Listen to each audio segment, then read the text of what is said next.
President Biden is in Northern Ireland this morning, bringing messages of peace, prosperity, and support to a region of the UK with still unsettled tension. His trip will also include stops in the Republic of Ireland. Amy Lou has more from Washington. Well, Patrick and Destiny, President Biden will first meet with the UK Prime Minister in Northern Ireland this morning before speaking at a business event at a university in Belfast. Keep the peace. That's the main thing. And it looks like we're going to keep your fingers crossed. Celebrating 25 years of peace known as the Good Friday Agreement. President Biden honoring an end to civil war and economic gains made between the UK's Northern Ireland and the Republic of Ireland. And it'll underscore the readiness of the United States to preserve those gains and support Northern Ireland's vast economic potential to the benefit of all communities. Biden's trip will also address a new political crisis, rattling that peace and function between Northern Ireland's two major political parties, a consequence of Brexit pulling the country's economy out of the EU. The parties in Northern Ireland are not currently serving in that government, and so he is there also to encourage the parties to get back to business. President Biden's visit to Northern Ireland could bring an opportunity for American investment too. It has this really sweet spot of sitting in those two markets, and that would make it very attractive for outside investors. Next, President Biden will be traveling to Ireland, where later this week he'll be meeting with leaders there and then visiting his ancestral hometown. In Washington, I'm Amy Lou, WYFF News 4. At 6:50, officials in Uvalde, Texas are working to move forward after a deadly school shooting claimed the lives of 21 people last May. Renderings of the new elementary school that's set to be built were revealed yesterday. Part of the proposed schematic design includes a tribute tree to the lives lost on May 24th, 2022. So when you're looking from the outside into the inside of the campus, into the library, you'll see a large tree structure that'll have two main branches representing the teachers who passed, and then 19 other branches that will be the children. The plans will be submitted for approval next week. A popular e-cigarette maker has agreed to pay out millions of dollars to settle a lawsuit regarding deceptive advertising. West Virginia's Attorney General announced Monday the state had settled its lawsuit with Juul Labs, and the company will now pay a total of $7.9 million to the state. It accused Juul of using unfair and deceptive practices in the marketing for its products. The lawsuit accused Juul of misleading people about the nicotine strength in the products and of targeting teenagers through social media by using celebrities and influencers.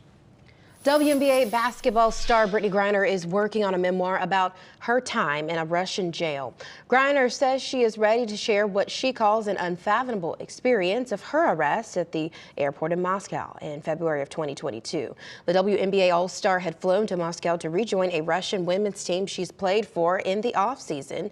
The book will detail her detention, trial, and imprisonment in Russia, as well as the efforts to bring her home. The untitled memoir is scheduled to be released in spring of 2024. Actor Jeremy Renner attended the premiere for his new Disney Plus series. This is only 4 months after the Avengers star was nearly killed in a snowplow accident. Renner was surrounded by family and supporters at the Rennervations premiere Tuesday night in LA. He made his way down the carpet there with the help of a knee scooter. Renner was crushed by his 7-ton snowplow on New Year's Day while trying to help free a relative's car at his Nevada home. Rennervations premieres tonight on Disney Plus and follows Renner as he transforms large vehicles like buses and campers into community spaces. In Pendleton, it's the end of an era. Longtime Judge Ronald Whitman will be retiring at the end of the month. The city held a retirement party yesterday. Judge Whitman served on the bench for nearly 25 years. Tuesday was the final day of municipal court in Pendleton. The town will turn to magistrate judges to handle any court business. And this week is Food Waste Prevention Week, and it's being celebrated all over the country for the first time. State leaders are letting people know about the simple steps they can take at home to decrease the negative economic, environmental, and social impacts of food waste. DHEC created the Don't Waste Food SC initiative in 2016. According to the agency, food is the #1 item thrown away by Americans each year, resulting in up to 40% of the nation's food supply not being consumed, and an annual loss of more than $200 billion. I believe if residents find out of all the negative impacts of food waste, how they can save money, how can they help conserve natural resources, how they can help those in need, everybody wins. This is a campaign that everybody wins. So learn about it and then take those simple steps.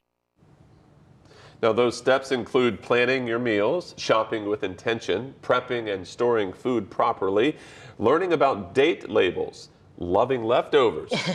I'm there for it. And donating non-perishables. Euphoria organizers all gathered at Juniper last night, the restaurant, to announce their 2023 grant recipients. The annual Food, Wine, and Music Festival will fund projects for 7 nonprofit organizations, including the Giving Kitchen, Metropolitan Arts Council, Feed and Seed, and Waltz.